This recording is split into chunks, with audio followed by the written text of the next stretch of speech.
think all the books that are going to be dedicated to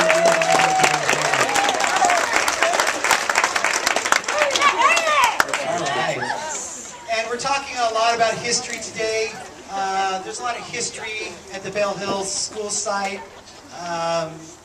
Correct me if I'm wrong, but I believe it is the oldest continuous running school site in California. And to be a part of that is a really a neat thing, to be able to say that we reside on that campus. So, I don't know, again, this building is late 1800s sometime is when it was built, so it's been around a long time too.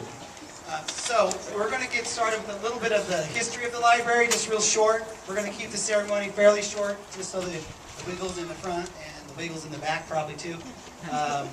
We'll have an opportunity to kind of move around in a minute.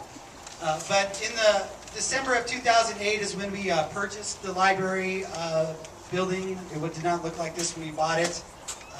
It was in really bad shape. You could see through the floor all the way down to the basement. You can see through the ceiling all the way to the ceiling rafters. There was burned wood. Clearly it had a fire in it at one point. There was no drywall, no walls at all, boys and girls. It was just wood. A little piece of semi-straight wood, I would call it. And then we had the vision to say, what can we do with this building? And I'll say I was not alone in that vision. There's lots of people that shared that vision.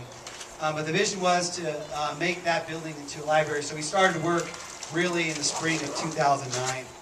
And we had drawings, we went to the city, we got it approved. That process was actually fairly painless, I'm happy to say. And it all started as a volunteer effort. And it really continued as a volunteer effort. We paid for different things along the way. But really, I call this a volunteer project. And I would say that is a great example of crew that permeates our school. It's not just what we do in the classroom, it's how we behave as a community. And even though there's long hours and lots of meetings and all sorts of boring things like that, and then the actual hitting of nails and hammers by volunteers, there was not a complaint along the way for this project. And so I think I'm going to mention a few people, but I think that crew mentality and the way we all pull together as crew and for a common purpose, I think that's worth applauding. So let's applaud that.